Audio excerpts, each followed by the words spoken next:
大家好，我是老勋。这个视频是为了助力活动，但是还有书籍，想读就读。也给大家介绍一下呢，我们日常所看的一些书。我们两个平时看书比较杂，比如最近呢就在去重刷刘慈欣的一些小说，《时间移民》啊、《三体》什么的。刘慈欣的小说其实有个非常大的问题，那就是一看就停不下来呀。你看我这个黑眼圈，每只眼上都有6个白色的脂肪颗粒。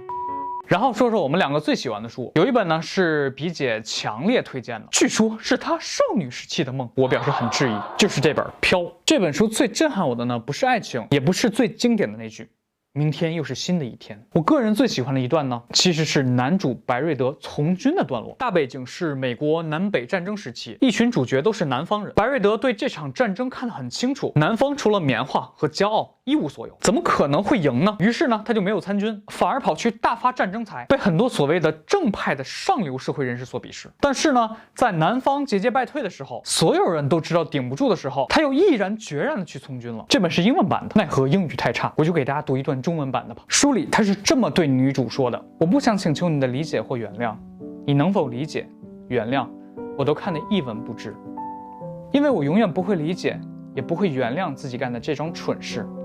我为自己身上居然还残留着这么多的堂吉诃德精神而烦恼，但是我们美丽的南方现在需要每一个汉子。我们那位勇敢的布朗州长不正是这样说的吗？这是题外话，我要去打仗了。